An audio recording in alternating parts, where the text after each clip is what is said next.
Hello everyone! I'm Caleb from Should You Play It? Michal from Should You Play It? And every week we review the free games from the Epic Games Store. And as you know, if you've been following us, Epic Games has been giving away free games every week for 3 years. Like GTA 5.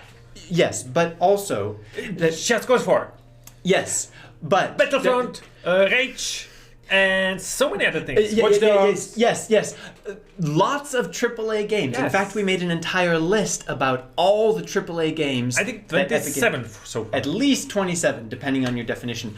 But Michal, Yes. Epic Games has also given away a lot of indie games. A lot more than their AAA. And some of them are pretty Very awesome. pixelated. Yeah, pixelated, yes. Yes. But pixelated or not, some of them are pretty great. Yes. So this is our list of the top 10 indie games that have been free from the Epic Games Store.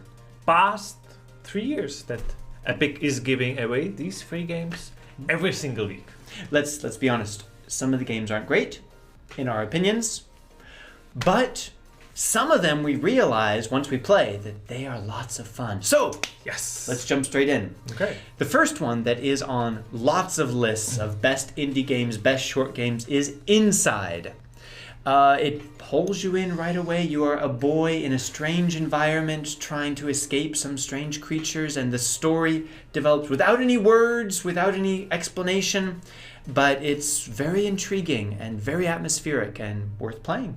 And by the way, that was our very first review. It was. Of free Epic Games. Yep. But recently we got another interesting game that I enjoyed a lot. That was The Darkest Dungeon. And it's roguelite RPG, very dark one, as the title says. And you're gonna die a lot, and you're gonna have a turn-based fighting system that is really intriguing, and it's like game like no other, with very unique visuals as well. Then a game that I also like, Darkest Dungeon for you, I played Shadow Tactics Blades of the Shogun before it was free, so I was very excited when it was free during the Christmas games, actually. Yeah. I think. Yeah. This is, if you played the old Commando games, it's the same developer, but in feudal Japan, so you play a ninja and a samurai and a geisha and a Japanese sniper for some reason. And the strategy is really intriguing. You have to be stealthy and plan your next moves carefully, and it's a lot of fun. Well, actually, you don't have to be so stealthy all the time, but the fun in this game is that you have many ways how to complete the mission. But another game that is an RPG and we liked a lot is For the King. There's actually free 2 times. And this game is unexpectedly good because it doesn't look that great, but it has both single player and multiplayer campaign. Again, the battles are turn-based and it's roguelite, so you're gonna die a lot, but it's a lot of fun, and each time it's very different. It's kind of like a board game simulator. It looks like a board game, but it's much more than that. Yeah, it's really an RPG. Yeah. The Long Dark is a game that I have loved for a long time, that I also played a lot before it was free. And actually, I hadn't played it for a couple of years, and then it was free, and then I got pulled back into it, and now I keep playing it because it is so atmospheric. You are dropped in snowy northern Canada. Something has caused all electronics to be destroyed. So it's not so much about other people, but there are wolves, there's cold, there's hunger, there's thirst. You have to survive, and it's so atmospheric and engaging that it just makes me forget about everything else and just thinking, where am I going to find the next candy bar so that I can survive another hour? I actually haven't even played the story campaign. I just go straight into the sandbox and try to survive as long as I can. Okay. Recommended. Well, I got into another game that was free from Epic, and that was, I think I spent most time on it, and that is Feria. Again, a game that I didn't expect it because it's a card fantasy game, but it's really challenging. You can play it as a campaign, but with other people too, where there's even more fun, and there's just endless possibilities with that game. Hey, if you miss the times of like having 2 or 4 controllers with your friends and sitting on the couch like competing on some racing games or something, then Overcooked is where you should be. If you have someone to play couch co-op with, this is a crazy, fun, like cooking game where everything's gonna go wrong and eventually everything's gonna be on fire, but you're gonna have lots of fun screaming at each other in love while playing this game. And we have at Overcooked 1 and 2 have been free. And the first one was free 2 times, yeah, right? That's right. So lots of Overcooked. Epic Games really wants you to play Overcooked. Yes. And you should.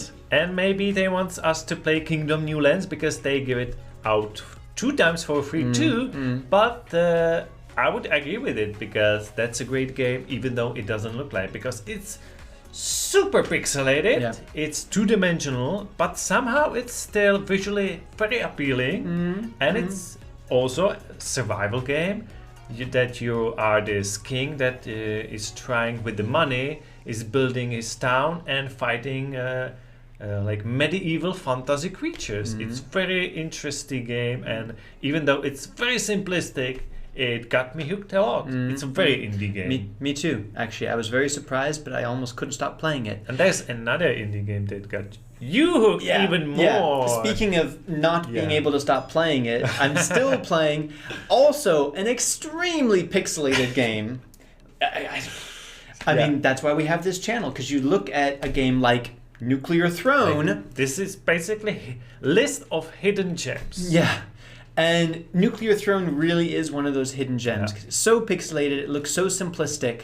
So challenging. And it is so difficult, but something about, usually I bounce off of difficult games, but it just kept pulling me and I wanted to get a little bit farther and figure out one more skill and one more weapon. And finally, I actually beat the game. You got to the Nuclear Throne. I got to the Nuclear, and if you start playing, I can assure you, the Nuclear Throne does exist. Yeah. It is out there. You can find it. And actually, you can find it in 2 players. There's a co-op. Yeah, I haven't played much co-op, but it's also great because you can play for like 5 minutes, which usually is as long as you last, and have a quick game and then move on and do something else. And the 10th game that is on our list, that is actually, I don't know, is it the very first? I think it's the first free game from the Epic Games Store. Like first weekly free game from Epic Games Store that unfortunately we missed. Yeah. But we know so much more about it, and we know that a lot of people want it. It's not GTA 5. That's not an indie game, but it's Subnautica. That's an it could be like AAA game, but it is officially indie game because it's really made with a small team, and it doesn't stop there because it's a great huge game that is underwater. You're gonna fight things, you're gonna craft things, and it's like more open world underwater game, sci-fi one. Well, that was just our opinions about the best free game. Of course, it's completely subjective. So now we want you to tell us your top 3 indie games that Epic Games has given away for free. Drop it down in the comments. We'd love to hear your opinion. And if you missed any of these indie games, there's a reason to subscribe to us, because we are all about weekly free games from Epic, and we give reviews, gameplays, and even reminders 24 hours just before the game is gone. So with us, it's almost impossible to miss it. Well, we hope you found that interesting. We have lots more videos, lists, and the free games keep coming. Yeah. So stay with us. We will see you in our next video. Bye.